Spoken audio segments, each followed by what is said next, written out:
Продолжуваме понатаму со нашето трето интервју кое што ни е договорено за денешното издание на Студио 10, а каде што ви кажав и на почетокот на емисијата, ќе обрнеме внимание на конференција која ќе се одржува за борба против корупцијата со фокус на Западен Балкан. Исклучителна конференција која што ќе отвори многу прашања и токму затоа и поканивме и гостинка во нашето студио со која што ќе разговараме за се она што е предвидено да биде дел од таа конференција. Како помлада истражувачка во Институтот за демократија, заедно со нас во студиото Мартина Илиевска, на која и посакувам добре дојде. Фала ти, Огнан. Може на ти да преминеме, не е никаков проблем. Не е никаков проблем, таму на ти. Ти благодарам. По однос на она што го гледав и во целата агенда која имате, идејата и некако и во периодот во кој што се случува, станува збор за прашање кое секогаш е во тренд, кое никогаш не излегува од мода и за кое прашање сите имаат експертско мислење, но кога живеете во држава каде што многумина се експерти по многу основи, веројатно тоа е неизбежно. Но вашата конференција е на едно многу високо ниво според гостите кои што ги видов во агендата, така што ајде да започнеме прво во делот на тоа зошто го ставате Западниот Балкан во фокус, а не се одлучувате да речеме само за една држава или билатерално на две држави и слично. Идејата за конференцијата почна малце поназад во времето, односно при крајот на минатата година, на почетокот на декември, САД ја објави својата стратегија за борба против корупцијата и виднаш потоа следуваше еден самит за демократија каде што токму антикорупцијата беше еден од главните фокуси на тој самит. Сакавме да видиме како препораките од самитот и сето тоа таму што се зборуваше ќе влијае врз политиките на нашата држава, ама и малку пошироко во целиот регион на Балканот.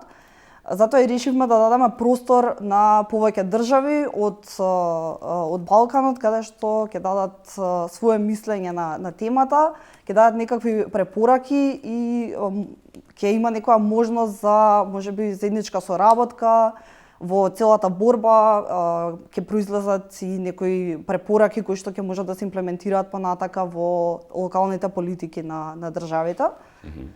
Затоа и повикавме гости кои што се од целиот Балкан, бидејќи прашањето, како што сам кажа, не е локално кое што не засега само нас, туку е поширок проблем кој што треба и поширока соработка и заедничка борба можеби понатака за да се реши целиот проблем со корупцијата. Дали можеби дополнително, не знам, на сето ова влијаеше и фактот што како Западен Балкан постојано издвојувани како еден географски регион, имаме и многу слични практики и искуства во однос на борбата против корупцијата, не само во тој сегмент, во многу сегменти, но генерално поради тоа и одлучивте и да ги слушнеме сите процеси кои што се случуваат и во тие држави, во другите, освен нас. Да, во повеќето држави имаме слични процеси, значи повеќето држави сме дел од процесот на евроинтеграции, поминуваме сите реформи кои што треба да се случат на повеќе сфери во нашата политика и затоа е важно да направиме некаква соработка која што понатака ќе може да се внесе во политиките и да видиме кои се можните решенија. Значи проблемите отприлика се исти или слични во повеќето балкански држави. Реформите кои што ни следат или сме во моментот во реформскиот процес се исти за сите и треба понатака да делуваме во нашите локални држави, затоа е важно да видиме заеднички да ги разгледаме прво проблемите кои што ги имаме, а и понатака да видиме некои практики кои што ги имаат другите држави, можеби веќе имплементирани, можеме да ги имплементираме кај нас или ние да дадеме некои практики кои што ги имаме кај нас. Затоа и така малку поширока целата конференција. Во организацијата која што ја правите, сте одлучиле да ги раздвоите 4 различни теми, 4 различни сесии кои што се однесуваат на оваа конференција и започнувате со Ова многу ми се допадна, морам да признам, како сесија и навистина ми привлече големо внимание. Освен во ведните говори, тие ги тргам на страна, туку првата сесија ви е посветена на тоа дека има антикорупцијска дипломатија со трансатлантските партнери. И ова навистина многу ми привлекува внимание, особено делот на антикорупцијска дипломатија. И навистина сакам да поразговараме околу тоа повеќе, да го разјасниме.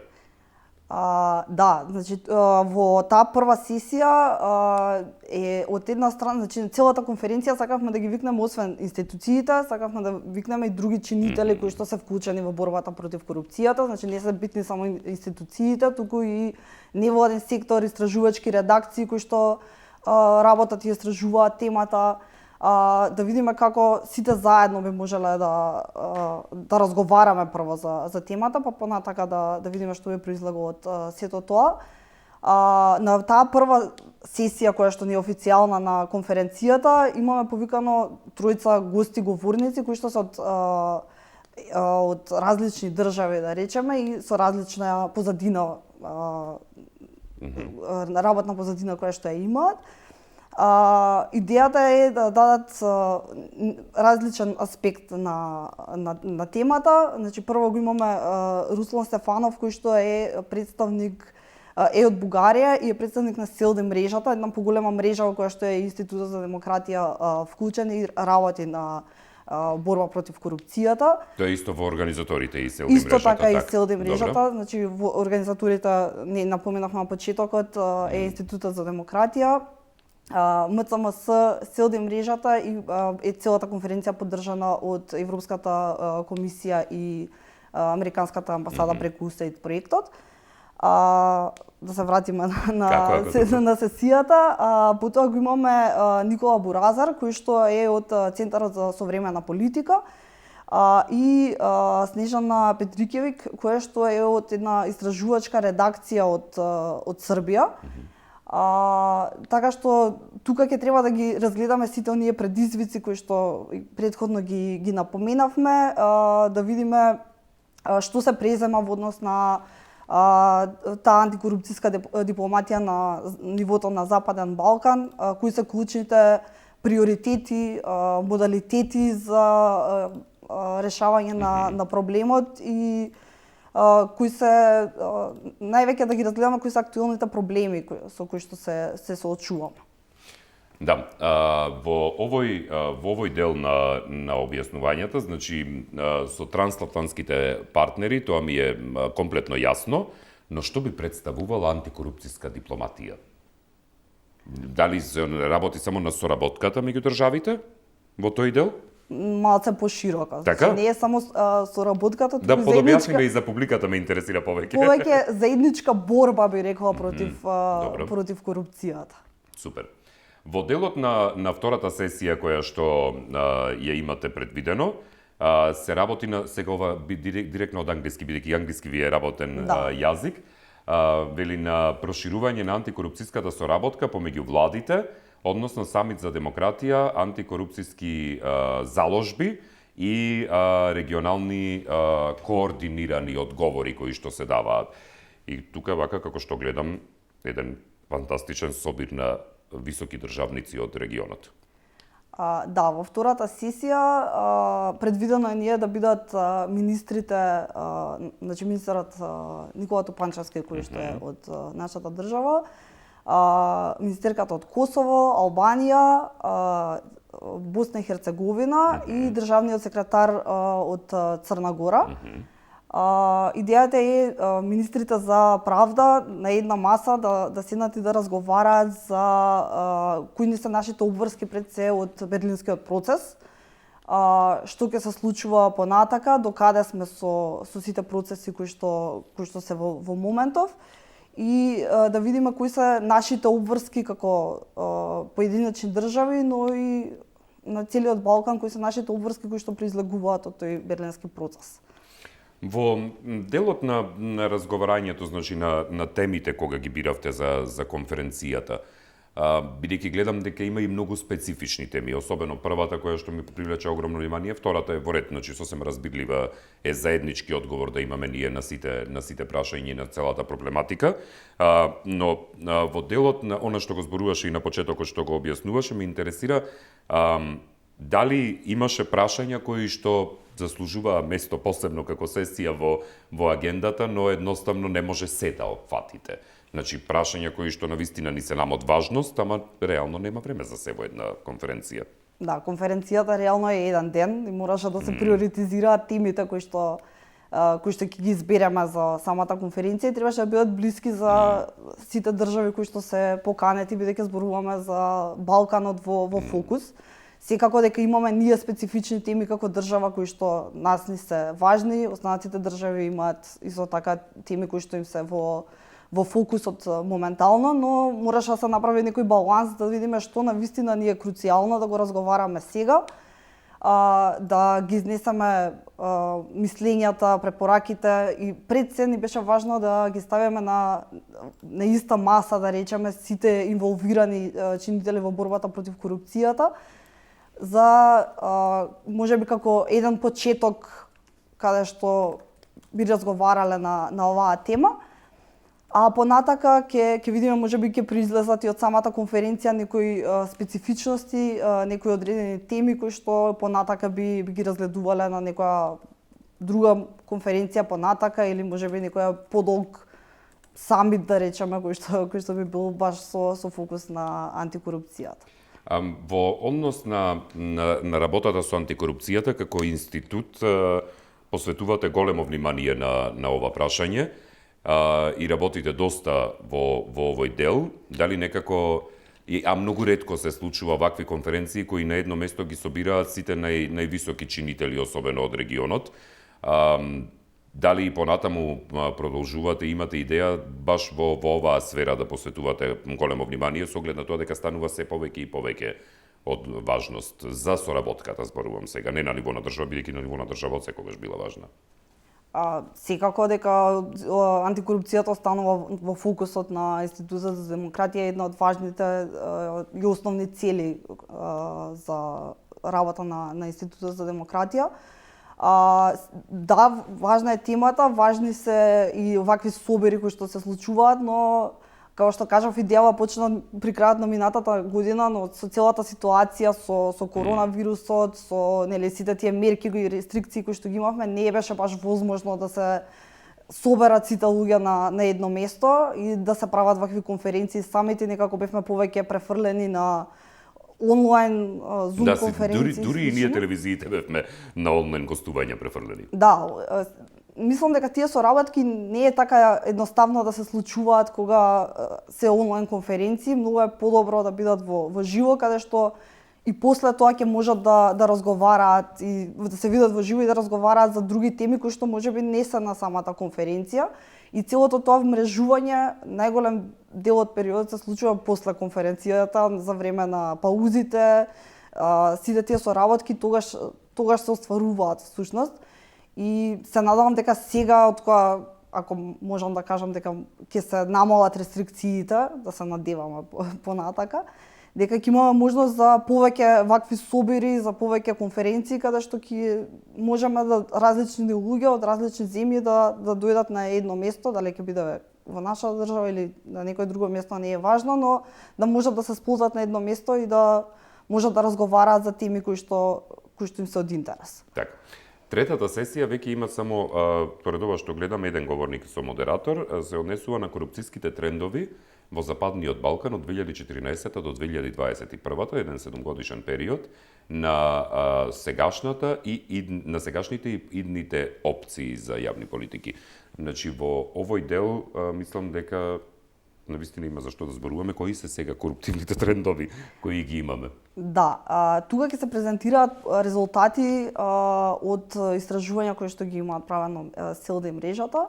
Ќе се произнесат различни препораки кои што се дојдени, затоа и е оставена таа сесија сама, каде што буквално ќе се изложуваат различни податоци и ќе има после тоа простор за дискусија и за коментар, иако е онлайн настанот за публика.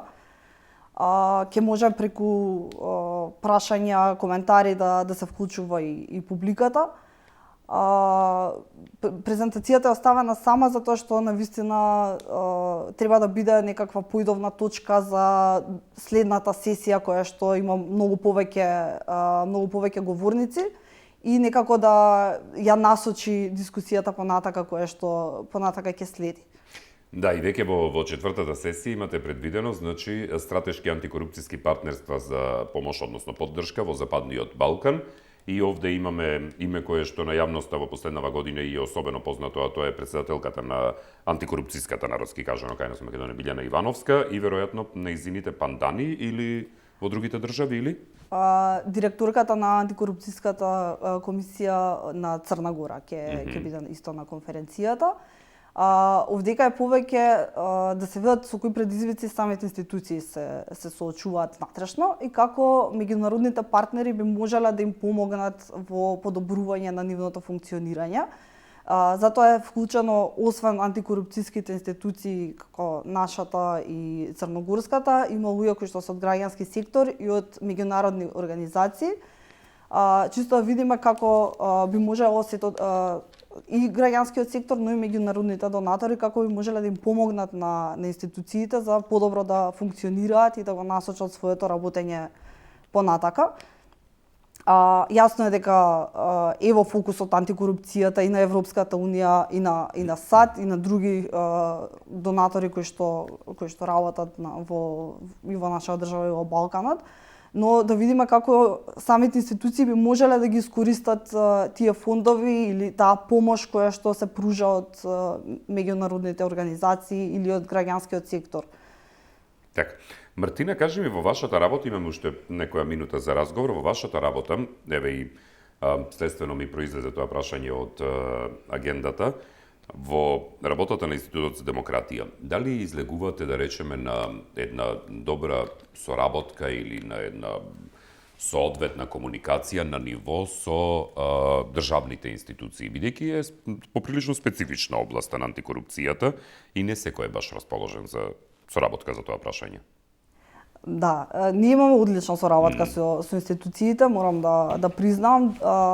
Работиме на антикорупција веќе со години и соработката ни е стварно на одлично ниво, можам да кажам, дури со Државната комисија за спречување на корупцијата. Одреден период пред некоја година правевме мониторинг на нивната работа. Сите тие извештаи кои што ги правевме полугодишни и годишни извештаи беа одлично прифатени од нивна страна, препораките им ги доставувавме секогаш, имаме редовни состаноци со нив каде што стварно се отворени за соработка и за препораки од наша страна, па дури некогаш и за критики доколку е потребно за одредени работи да ги подобрат.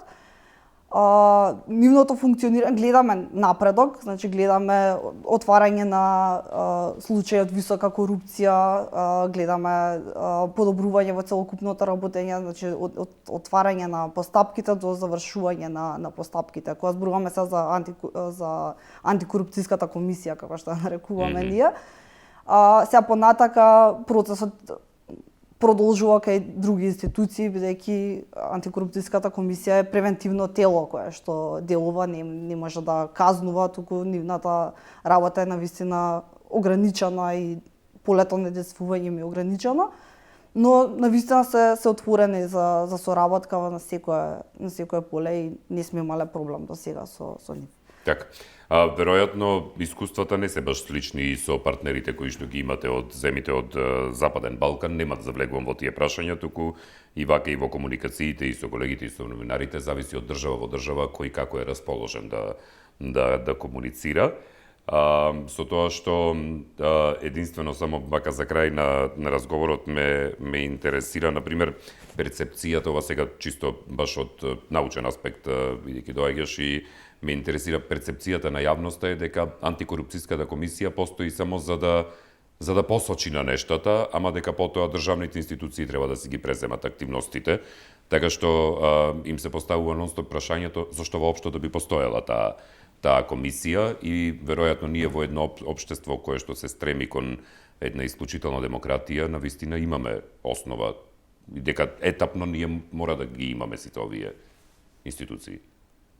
Како што кажав, антикорупцијската комисија е превентивно тело и мислам дека во јавноста не е баш доволно јасно што е нејзината функција, че нејзината функција не е да казнува и е малце поширока. Мислам дека повеќе треба да работат на промоција на нивната работа и што всушност е нивната работа. Ние пред некоја година всушност и Дека не се тоа обвинители, суди, не се адвокат, суди, не се обвинители, значи не може да апсат тоа што се очекува од нив или да казнуваат некој кој што го прекршил законот.